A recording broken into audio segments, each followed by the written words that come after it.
नमस्कार, मी संगीता आणि स्वागत आहे तुमचे संगीताज किचनमध्ये। तर आज आपण बनवणार आहोत शेंगदाणा आणि तिळाचे लाडू। तर त्यासाठी आपण घेणार आहोत 2 वाट्या शेंगदाणे, 1 वाटी पांढरे तीळ आणि 1 वाटी गूळ। गुळाचं प्रमाण तुम्ही इथे जास्तही घेऊ शकता।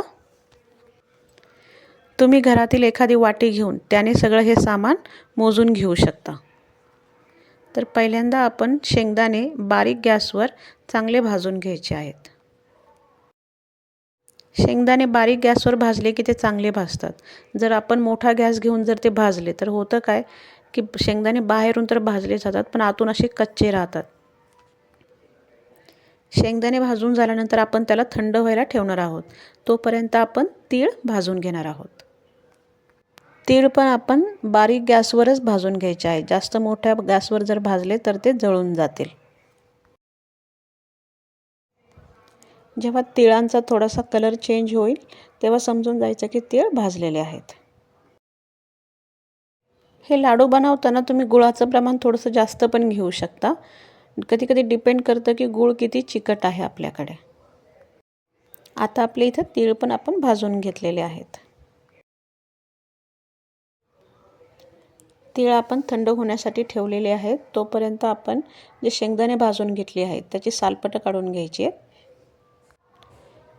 सालपटं काढून झाले की आपल्याला ते पाकडून घेऊन स्वच्छ करायचं आहे।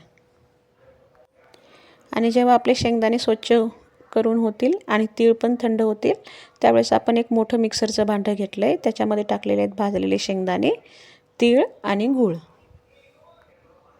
आणि आता आपण याला मिक्सरमध्ये बारीक वाटून घ्यायचं आहे।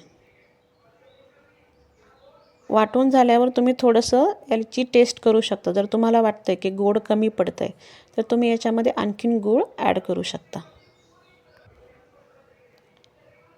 मिक्सर वाटून झाल्यानंतर ते एका मोठ्या प्लेटमध्ये टाकायचे।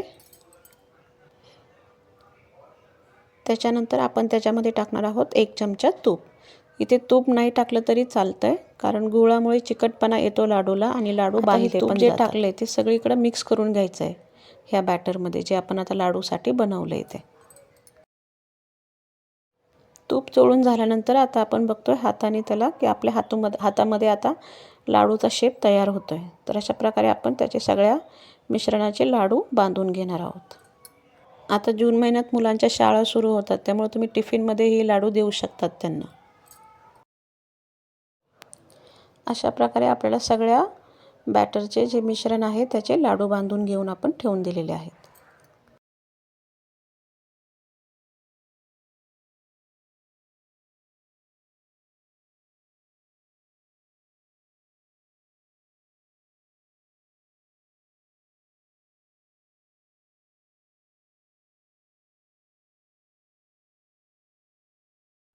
ही रेसिपी तुम्ही पण ट्राय करा आणि आम्हाला कमेंट बॉक्समध्ये नक्की सांगा कशी झाली।